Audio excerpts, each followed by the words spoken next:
Good morning class, welcome to your daily current affairs on paper Hindu.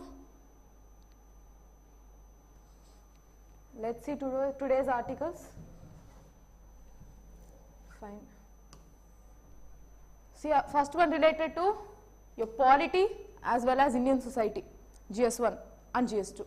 So, same-sex union can rock societal values, says center. So, we know that initially there was a case, Navatesh Singh Johar judgment, where right to privacy was ensured. So, article 21 of your fundamental rights, they have clearly mentioned that yes, we ensure your right to privacy. So, definitely, and also they have also abolished this article 377. So, they were not article, but yeah, IPR section 377, where clearly they have mentioned that it is not decriminalization. They haven't, so what they have done is, they have decriminalized. So, criminalized, decriminalized the same-sex marriage. So, now center says that Supreme Court may have decriminalized this same-sex marriages, but we haven't legitimized it. So, we haven't created any laws supporting this same-sex marriage. Homogeneous marriage weren't really supported from parliament, from government. That is what center has told. To ensure that what they have mentioned is, any change in the human relationship should come from legislature, not from court, says center in its affidavit in response to Supreme Court decision to examine petitions on same-sex marriage.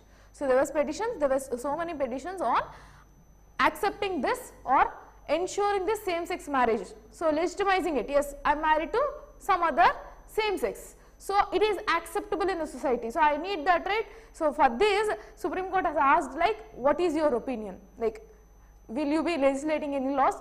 Are you favorable for that or not? So, for that, center has responded that yes, any change in the relationship or whatever it is should be coming up from the legislature. It is not from the court. It is not the court who decides on what should be legalized, what should be legitimized. Okay.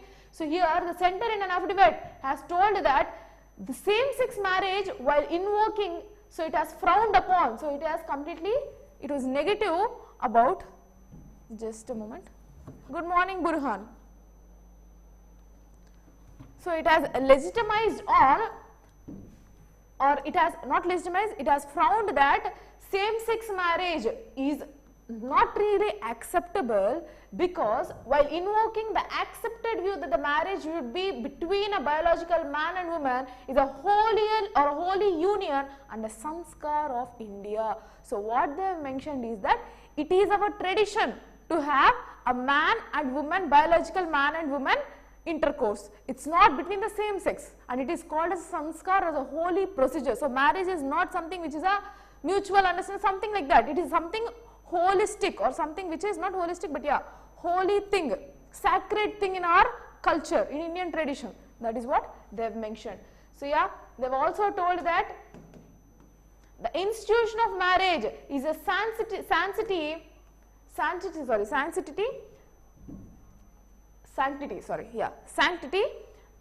attached to and major parts in the country. It is regarded as a sacrament, a holy union and a samskar. So, again they are telling the same thing.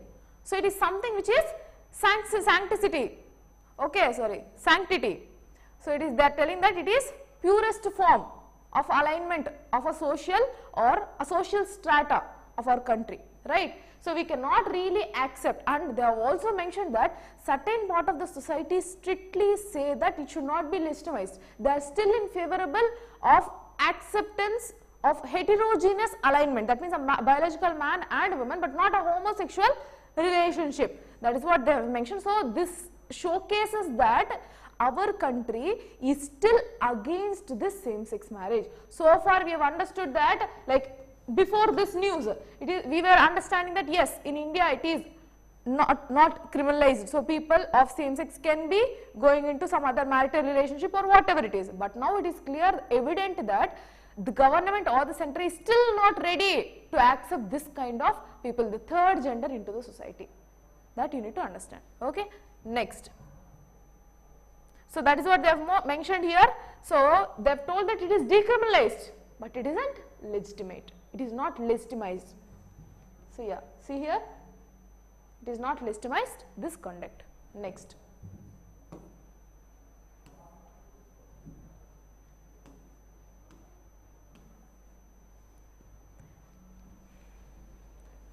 Next, Silicon Valley Bank contagion may leave India unscathed. So here, what is this unscathed and what is the Silicon Valley? Basically, Silicon Valley Bank is a commercial bank in California, US. So we have a lot of ties with that. Most of our people used to go to Silicon Valley for jobs. At the same time, this bank used to give different kinds of loans. And currently, because of the global issues, because of the supply chain mismanagement, whatever it is, this Silicon Valley Bank was closed. Now the issue is that will it be acceptable? I mean, will it have any impact on our Indian economy? Because certain startups, certain entrepreneurs are getting loans from Silicon Valley Bank. So will it be impacting India's economy? But now they've clearly mentioned that it is unscathed. That means it will not be impacting much our economy. Okay. So the failure of US bank Silicon Valley Bank may only hit some Indian startups and IT firms now, while any broad contagion effects that may arise will neither reach Indian shores or in a hurry, or they likely trigger systematic risks, says who? Top finance ministry officials. So contagion in the sense the effect, you know, contagious diseases, so it spreads from one place to other. In the same way, this contagion in the sense the effect of closure of this particular bank may be restricted to few of the startups or some tech parks, but not all the or that might not affect the economy as a whole of India. So it will not be a contagion when it comes to India's economy. It is growing up stronger because our market recently, if you can see the scenario, the growth in the country is induced because of the domestic market, not by Western influences. That is what we have seen so far. So currently this also in support of that particular statement only, right? Next.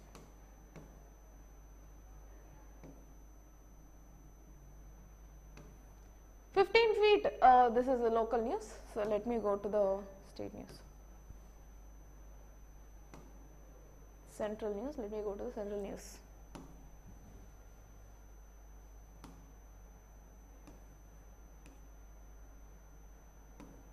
INS Sahyadri. So yeah, the continuation of the first article, only this one, the court while decriminalizing homosexuality had never accepted the same sex, which I have already told. So it's a continuation of your first article. So what it says is we have decriminalized, yes. So earlier also, before creation of this Virtual Currencies Act, so we have this Cryptocurrency Act which we are going to come, and we are, RBI has told that we will be giving you digital rupee. We will be creating a digital rupee, and we are trying to bring this virtual assets into the ambient. Taxation is also started from the last year budget. So definitely here they have mentioned that. So why I am talking about your digital currency is that earlier there was no law on digital currency which says that it is not criminalized, however it is not legitimized too. So here they have mentioned that of course the court has decriminalized this homosexuality, but we have never accepted this same-sex marriage as a part of fundamental right to life. So we have never accepted. So somehow we are again trying to be rigid in this particular manner. Okay. So when you are discussing about Indian society, you can mention that there is still lacking of acceptance in the country towards third gender. Okay. Fine. Next, coming to INS Sahyadri joins maritime exercise with French Navy. So we are currently doing a maritime exercise. They haven't given the name of the maritime exercise. However, so we are going to launch this, or we are going to join our INS Sahyadri into this particular platform. Okay. So the Navy guided missile frigate. So frigate INS Sahyadri, will go to the image. Let me go to the image so it will be clear for you.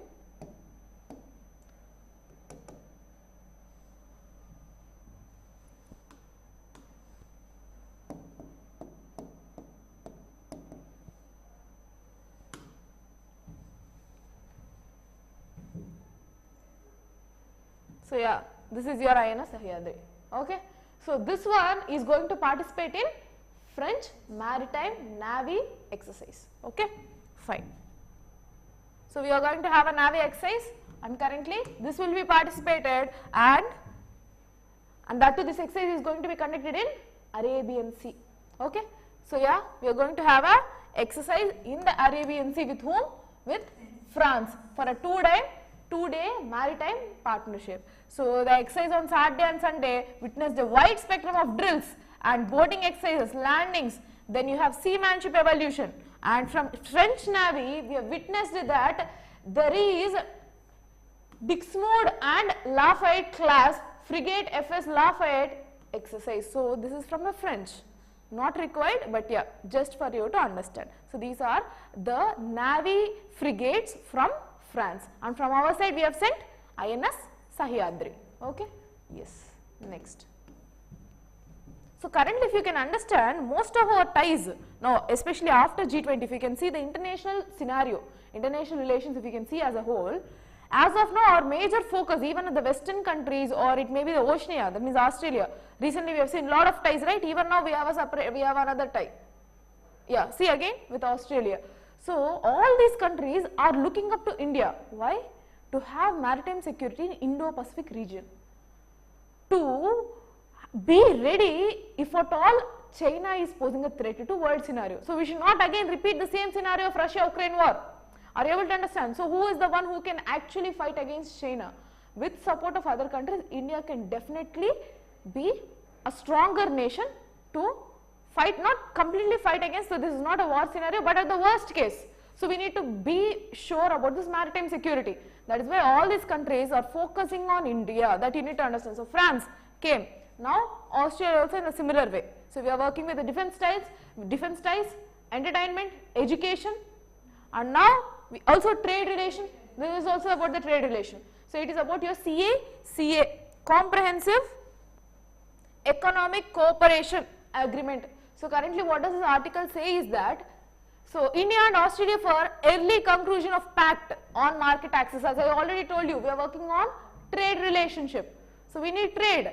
So both counterparts, so Prime Minister of India and Prime Minister of Australia are really enthusiastic to make this deal ready, make this deal of CECA ready. On this person who is a Commerce and Industry, MoKI Ministry, Mr. Piyush Ghosh, and his counterpart Don Farrell has convened that through joint mission on Saturday, discussed different negotiations on a full scale free trade pact and step to spur investment flows into both countries.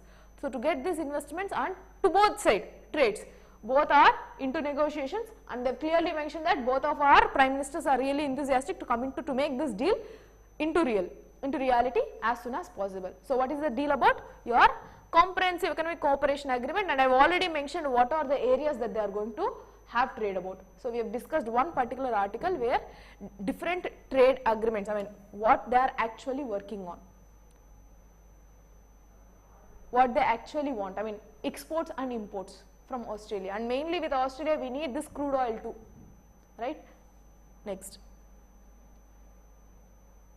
crude oil, your semiconductors, semiconductor chips, all these we are relying, lithium batteries, for these and all Australia we are relying on it. So for our energy burden we are relying on Australia. Okay. Next, G20 to focus on blue economy, responsible AI. So currently SAI meeting, which is your Supreme Audit Institutions 20 engagement group delegates. So this is another meeting by G20 which was held in Guwahati, Guwahati in Assam. So what happened? They have discussed about what are the possibilities to focus to develop blue economy. Blue economy in the sense, whatever the income that you can generate through oceans or through river, through water sources, water bodies. So your blue economy is a sustainable use of ocean resources for economic growth, for improved livelihood and jobs while preserving the health of ecosystem. That means by preserving the ecosystem or the environment or biodiversity, still you will be able to reap the benefits, ensure the livelihood. So that is through blue economy. So they have discussed about what are the possibilities to enhance this blue economy. And number 2, responsible AI. So now we have seen this artificial intelligence taking its place in the market.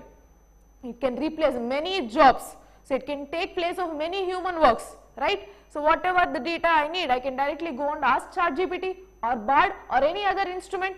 Now for all I wanted to convert my voice into text or text into voice or to a video, anything I can do through AI. It's not about ChatGPT only, it's about different AI tools that has come into existence. I can make something unreal as a realistic scenario, right? So now the ethical concerns of these AI is something which matters. So when some particular technology is ramping up, it is under the administrative perspective or the government perspective to take decisions, to make it more responsible, more transparent into the society, accountable enough. So that is why they have also worked upon, they discussed about the responsible AI, which is governance framework.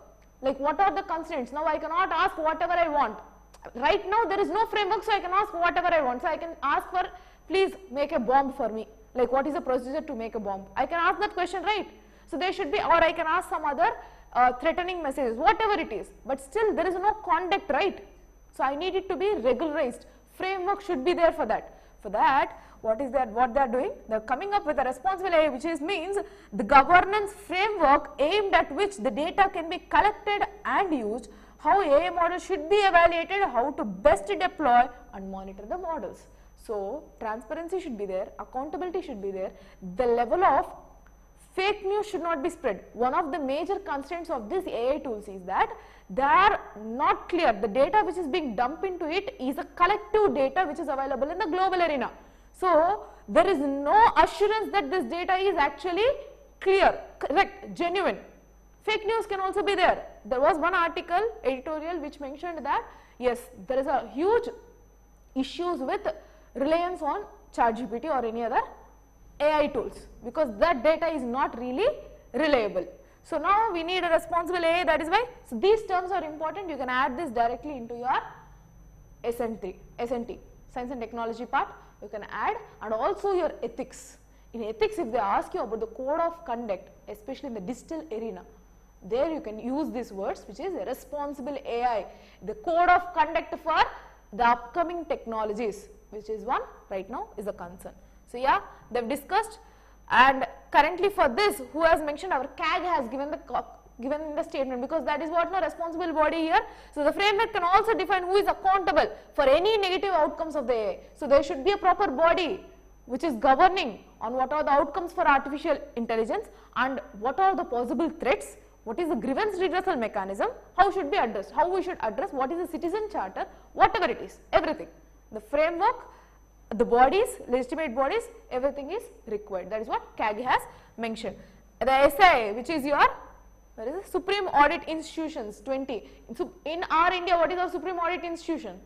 CAG, Article 148. Your CAG is a Supreme Audit Institutions, and this delegates have met in G20. What are the countries met? Australia, Brazil, Egypt, Indonesia, Oman, South Korea, Russia, Saudi Arabia, Turkey and UAE. So all these parts of Supreme Audit Authorities, audit institutions have met, and they have discussed about responsible AI and your blue economy, right? So that is what they have discussed. Fine. Next, they thought that the data should be regularized and we need to work on transparency, accountability, that's all. Next.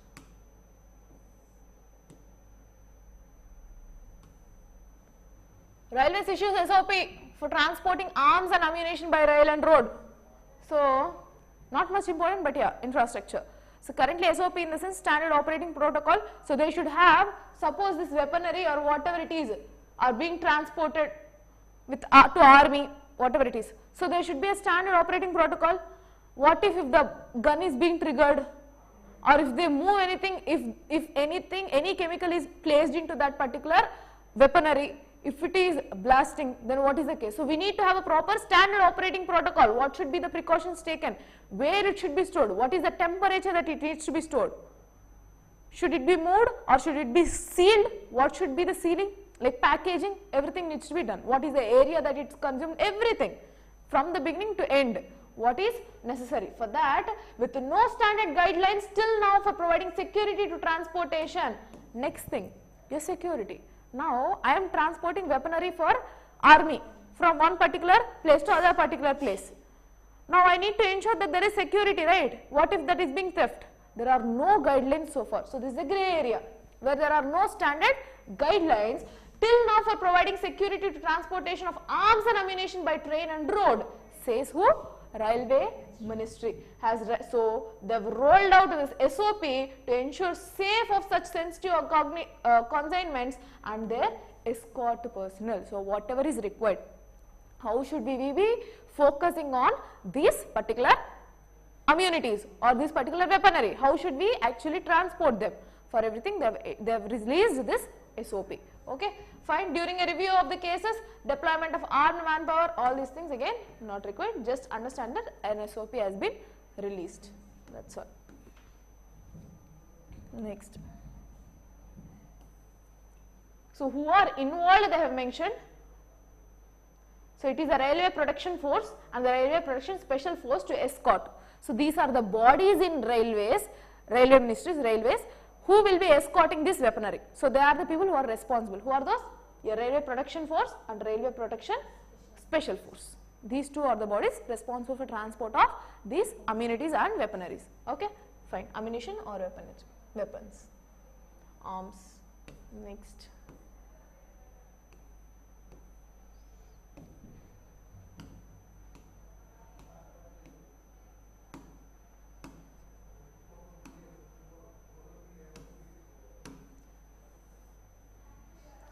So yeah, because of Silicon Valley issue, 1 lakh in number of the jobs expected to be collapsed.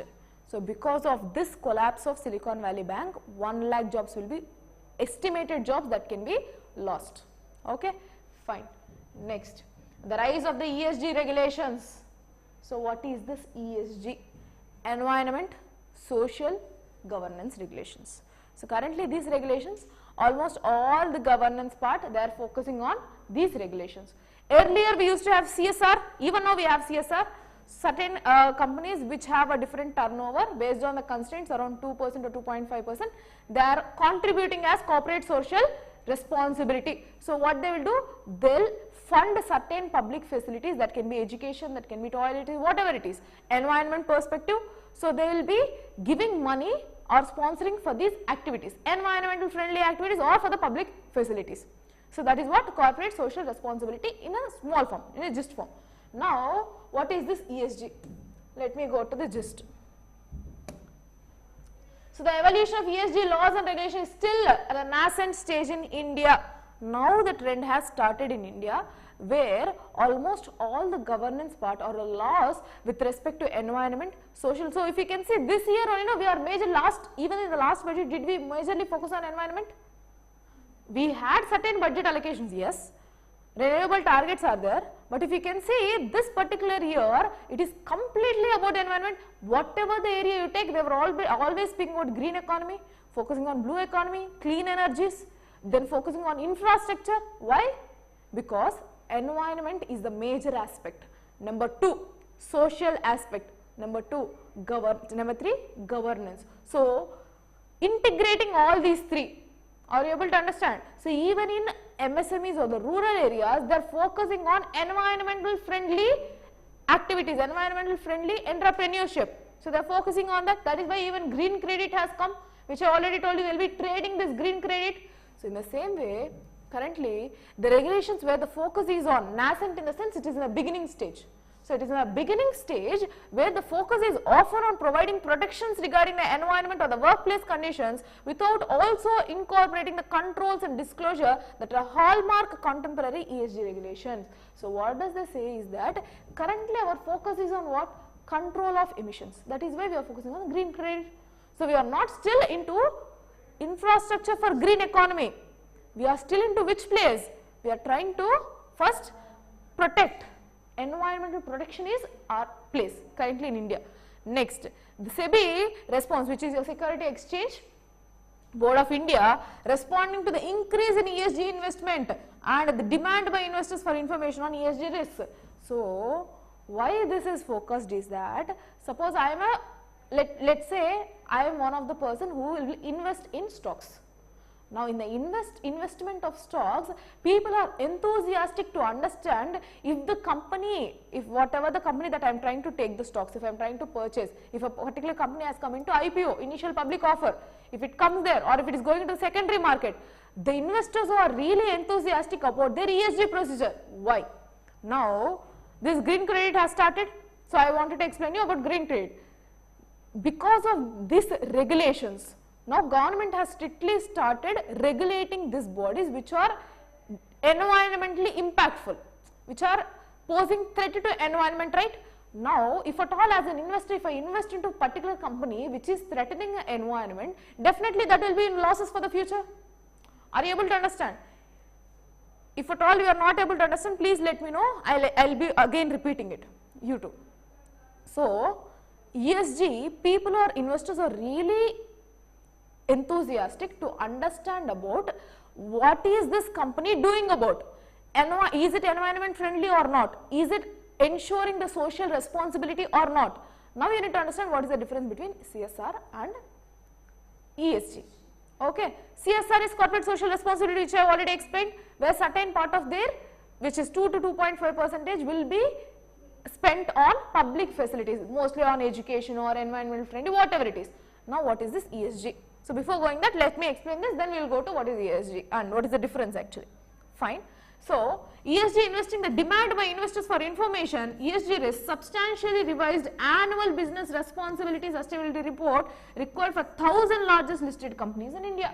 So for all these companies, ESG risks were analyzed. So people, investors, whoever are there, suppose if I wanted to invest, I need to know whether that is environmental friendly or not, because in the near future that will be collapsed. So why will I invest into such a particular company which is going to run into losses? I want a profit, right? So I will be investing into some company which is ensuring the clean energy or which is towards environmental friendly, eco friendly, right? So around 1,000 companies were also listed, and all the investors about, like all the details about ESG risk, substantially revised annual business responsibility report required 1,000 largest listed companies. So 1,000 companies report on ESG risk were analyzed, were required. Next, further legislation regarding ESG are likely given the increased emphasis by the Indian government on ESG issues, which can be seen India's more active role in global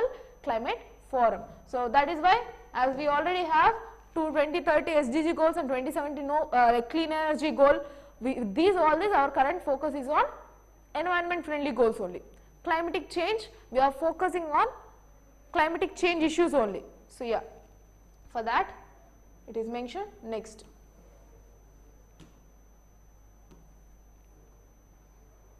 so I am going to here directly.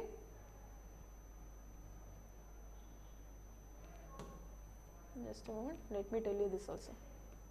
So yeah, over the last decade, the regulators and corporations around the world have embraced the idea that the business should be measured not with the traditional economic metrics such as shareholder return, but also their environmental impact, commitment to social issues, soundness of their corporate governance, and protection of shareholder rights.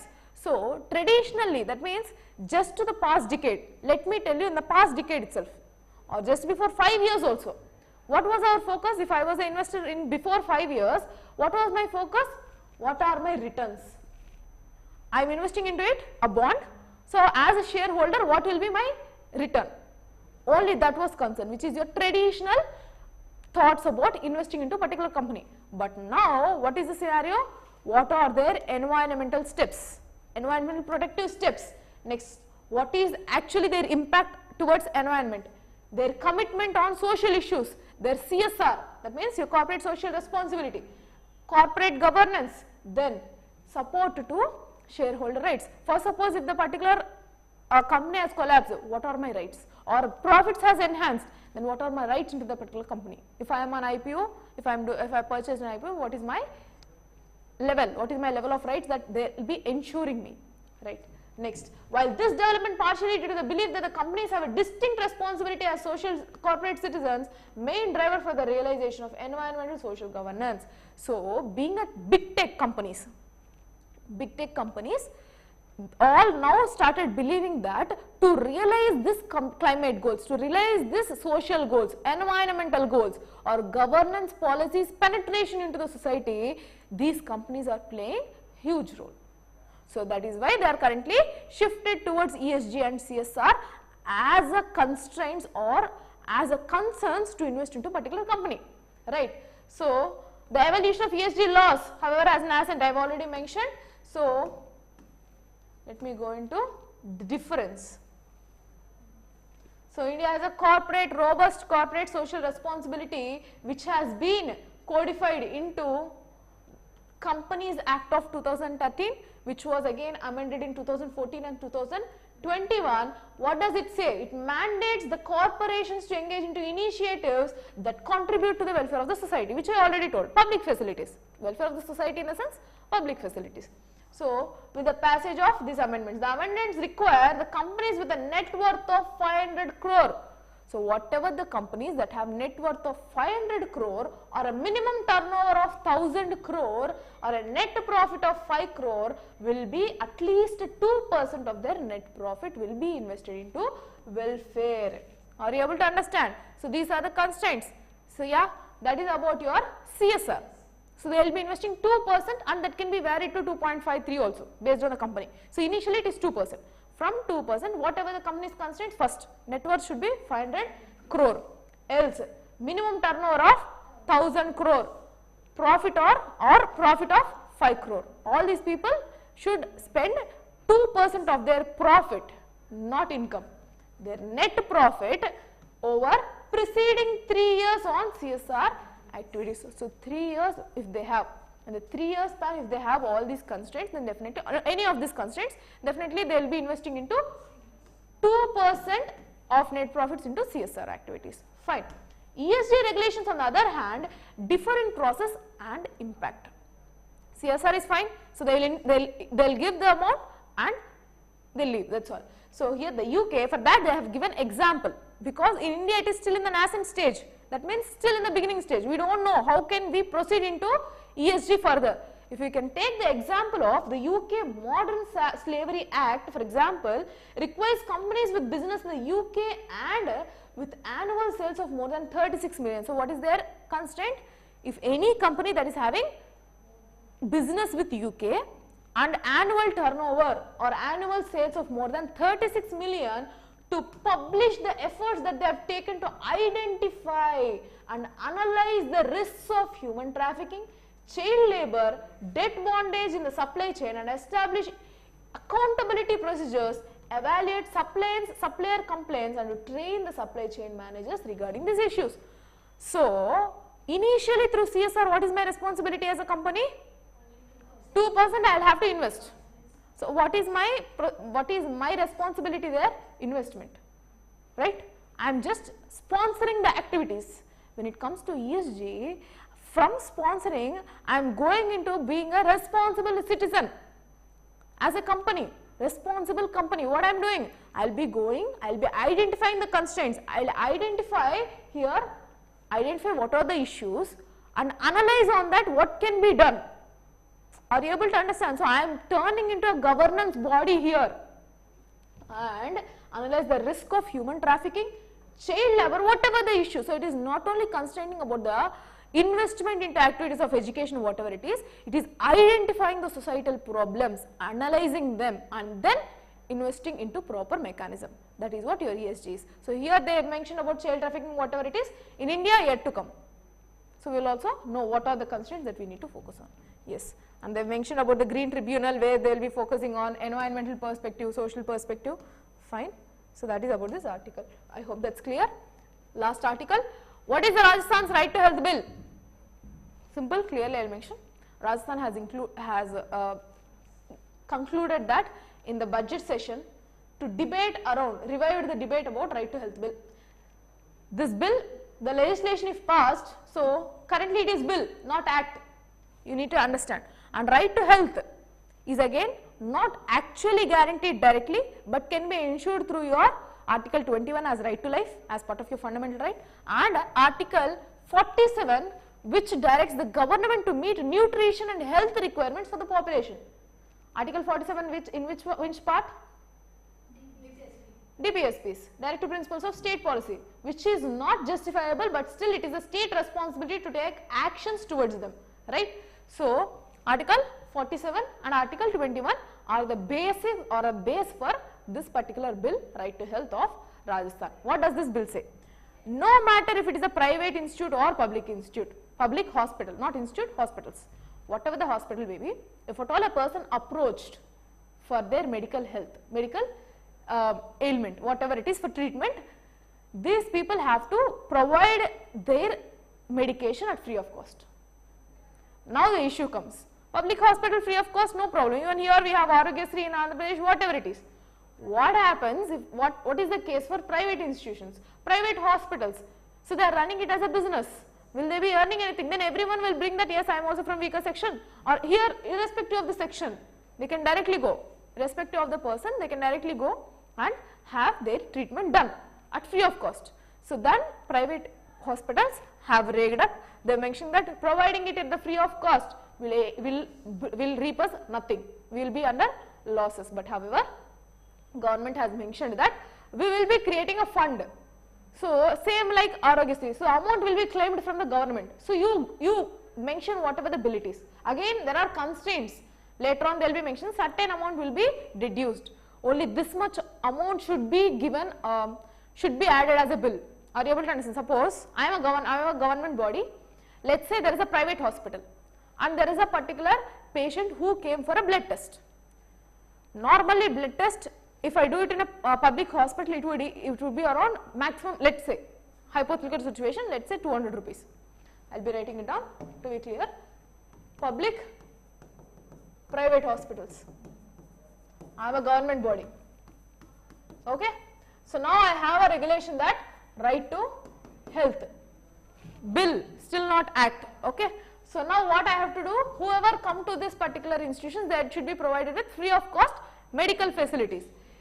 So let's say a person went for blood test. If you go to public hospitals, how much it will be there?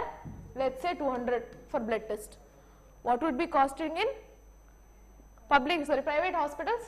Let's say 1200. Yes, minimum, no? So they will do all the tests which are required, which are not required, everything. Now, government if at all creates a fund, they have mentioned that we will create a fund where whatever the money that these people are, on these people you are levying. So whatever the private institutions are providing this particular person medication, that amount can be claimed from this particular fund. But what is its actual cost in the public hospital? 200. So will the government be ready to provide this 1200 for them? No. So it's same rates in the public hospital, 200, same amount will be claimed here. So their profits will be at loss. So they will not be reaping. So that is the issue about it. And nothing has been mentioned. They have mentioned that yes, right to life and liberty. In that article, right to health is can be justified, but is not direct from constitution, which is derived from Supreme Court judgments. The same way article 47, and people are opposing because of the growing losses. So that is about this article. Okay. So yeah. So doctors argue that the bill is both futile and exercise of over regulation. Clinics and hospitals are required to abide by state regulations and norms. So that is what the issue. So yeah, that's it about today's articles. And one more thing that I wanted to tell, your KYC regulations which we are discussing, right?